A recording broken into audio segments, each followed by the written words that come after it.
मिलते रहना सबसे किसी न किसी बहाने से। रिश्ते मजबूत बनते हैं दो पल साथ निभाने से। हेलो, प्रणाम, नमस्कार, कैसे हैं आप? तो दोस्तों, देखते देखते 20 से हम 21 भी हो गए। लगता है थोड़े बड़े और समझदार भी हो गए। बात तो कल की ही लगती है, पर बड़े दिन बाद मुलाकात हो रही है। स्वागत है आपका पंचतत्व गर्ल यानी मेरे साथ किस्से, कहानी और चाय के इस एपिसोड पर। लेकर आई हूँ आपके लिए ये श्रृंखला आने वाले दिनों के लिए, जहाँ आपके चाय के उस प्यारे से कप के साथ हम करेंगे कुछ हल्की फुल्की मठरी और बिस्किट जैसी बातें। अजी नाराज ना होना अगर नहीं है आप चाय के दीवाने। कॉफी, ग्रीन टी, दूध का गिलास, पानी का प्याला या जो भी हो आपका साकी, हर पेय का है स्वागत यहाँ। न ज्यादा सोचना है न दिमाग को दौड़ाना है, बस चाय की हर चुस्की की तरह बातों का आनंद उठाना है। अजी चाय का कप तो बस बहाना है, सही मायनों में तो बस आपके साथ वक्त बिताना है। ए जिंदगी आ बैठ, कहीं चाय पीते हैं। थक गई होगी तू भी मुझे भगाते भगाते। तो मैंने सोचा जब किस्से कहानियां चाय के साथ ही करनी है तो आज बात चाय की ही करेंगे। मेरे इस खास प्याले ने ही ये ख्याल लाया है, इसीलिए चाय को तलाशने का दिल में आया है। हम सभी जानते हैं कि भारत विभिन्न संस्कृतियों, भाषाओं, धर्मों और व्यंजनों का देश है और हम में से अधिकांश लोग अपने दिन की शुरुआत एक कप चाय या कॉफी के साथ करते हैं। कई लोगों को एनर्जी इस सुबह के चाय या कॉफी के कप से ही मिलती है।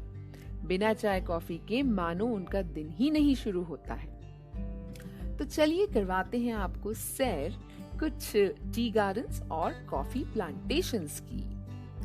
हम सब जानते हैं कि चाय एक लोकप्रिय पेय है और जब हम बात करते हैं चाय की तो दिमाग में आता है चाय बागान, वादियां, खूबसूरत सी महक, हरियाली का साया और पीठ पर चाय की पत्तियां बटोरती वो प्यारी प्यारी सी मुस्कुराहटें।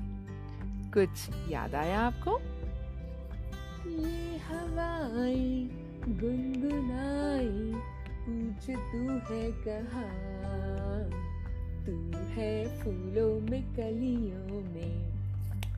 जी हाँ, ये टी गार्डन्स और कॉफी प्लांटेशंस बड़ी ही सुंदर और मनमोहक जगह होती है।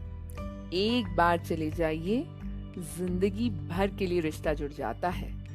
वहाँ की खुशबू, चारों ओर फैली हरियाली और बागान, वाह कितना मनमोहक दृश्य है ना। तो जब चाय बागान की बात चले और असम का नाम ना आए, ये तो हो ही नहीं सकता। फसल के मौसम के दौरान चाय बागान कितने खूबसूरत दिखते हैं, ये देखना हो तो यहाँ जरूर जाइए। और चाय की फसल कैसे काटी और तैयार की जाती है, ये देखने के लिए यह जगह सबसे बेहतर है। तो अगर आप इस जगह की यात्रा कर रहे हैं तो यहाँ की स्वाद और सुगंध से भरी चाय खरीदना ना भूलें। आगे बढ़ते हैं। हिमाचल को कांगड़ा चाय का गढ़ माना जाता है और यहाँ के चाय के बागानों की हरियाली और खूबसूरती तो देखते ही बनती है। अगर आप मेरी तरह चाय के शौकीन हैं तो खूबसूरत पहाड़ियों और लुभावनी चाय बागानों के साथ बेहद खूबसूरत दिखने वाले दार्जिलिंग की यात्रा भी आपको एक बार तो जरूर करनी चाहिए। थोड़ा और आगे चलते हैं तो मुन्नार के चाय के बागान भी आपको हर समय अपनी ओर आकर्षित करते नजर आएंगे। जानते हैं, मुन्नार के चाय बागानों का सबसे अनूठा पहलू यह है कि उन्हें दुनिया के सबसे ऊंचे चाय बागानों में से एक माना जाता है। थोड़ा सा और आगे चलते हैं नीलगिरी की पहाड़ियों की तरफ। ऊटी में इस तरह टी की कई प्रॉपर्टियों का घर है और आप यहाँ चाय कारखानों में भी जा सकते हैं और देख सकते हैं कि चाय कैसे बनाई और पैक की जाती है। जानते हैं, यहाँ पर्यटक जब बागानों का दौरा करते हैं तो उन्हें चाय चखने के लिए भी दी जाती है। ये मेरा सौभाग्य रहा है कि मैं नीलगिरी की पहाड़ियों में लंबे समय तक रही भी हूँ। यहाँ की सुरम्य पहाड़ियाँ और वादियाँ आज भी मुझे आकर्षित करती हैं और पुकारती हैं। तो ये था हमारा भारत में चाय का छोटा सा सफर। तो फिर देर किस बात की, चाय की चुस्कियों का मजा भी लेना है तो इन चाय के बागानों में एक बार जरूर जाइएगा। जानती हूँ इस तरह उठकर सीधे थोड़ी ना पहुंच जाएंगे चाय बागान में कि खिड़की खोली और पहुंच गए, पर उठकर सीधे रसोई में जाकर एक कप चाय और बनाई जा सकती है। सही कहा ना? तो देर किस बात की, एक कप पानी को उबलने के लिए गैस पर चढ़ा दीजिए। उसमें डालिए कूट के थोड़ी सी अदरक, और हाँ, हमें पसंद है चाय का मसाला उसमें, जो बनता है इलायची, दालचीनी, लौंग, जायफल और सौंठ को पीसकर। अब बारी आती है जब हम डालेंगे इसमें हमारी सांवली सी प्यारी सी महकती चाय पत्ती। चाय वो जो धीमी धीमी आंच पर सुनहरी रंग में सराबोर हो और उबलते हुए पूरे घर में अपने होने का एहसास बिखेर दे। तो चलिए अब इसमें डालते हैं थोड़ी सी मिठास और पसंद अनुसार दूध। आने देते हैं एक प्यारी सी उबाल और लीजिए, एक गरम गरम स्वाद का प्याला तैयार है। महकती चाय, कुछ स्वाद भरी यादें, एक बढ़िया सी किताब का साथ। जिंदगी को और क्या चाहिए जनाब। चाय वो हो जिसमें उस पहाड़ी धूप का रंग घुला हुआ हो, भाप में वही सुनहरी खुशबू कहीं छिपी हुई हो, जुबान से यूं छू कर गुजरे कि हम किसी सफर पर चल पड़े। ओह, लगता है मुझे सफर से वापस आना पड़ेगा। तो चाय हमारी अकेली भी कुछ कम नहीं होती, पर बिस्किट, नमकीन, पराठा, मूंगफली, पकौड़े, भजिया, मठरी, मुरक्कू, पापड़, केक और न जाने कितने ही साथी हैं जो चाय का स्वाद और बढ़ा देते हैं। हाँ भाई, चाय ही क्यों, ये सब तो कॉफी के साथ भी खूब भाते हैं। मालूम है चाय के कप के साथ कॉफी का मग भी जरूरी होता है, तो मैं कॉफी के दीवानों को कैसे नाराज कर सकती हूँ भला। चलिए आपको बताती हूँ कॉफी प्लांटेशंस के बारे में।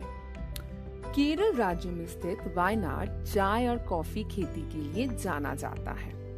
एक क्षेत्र में खेती की जाने वाली कॉफी की प्रमुख विविधताएं रोबस्टा और अरेबिका है।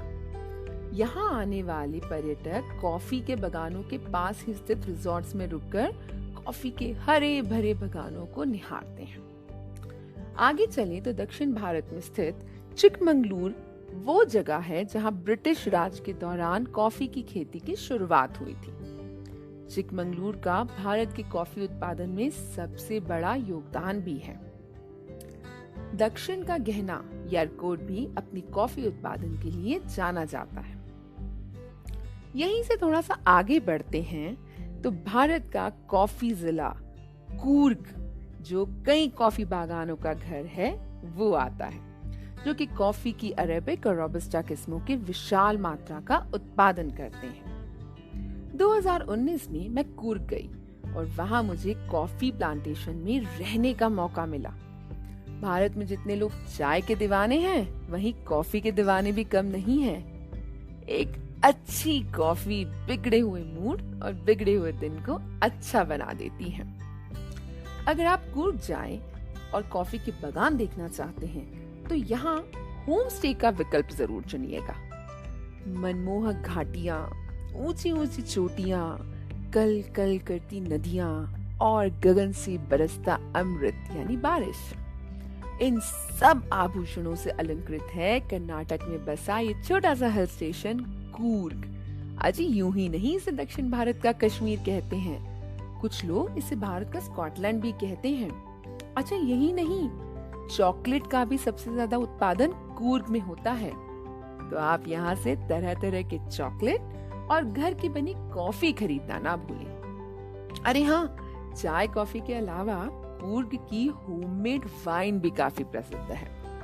अंगूर के अलावा कीवी, चिली, शुगरकेन, अनार के भिन्न भिन्न स्वाद में यहाँ उपलब्ध है।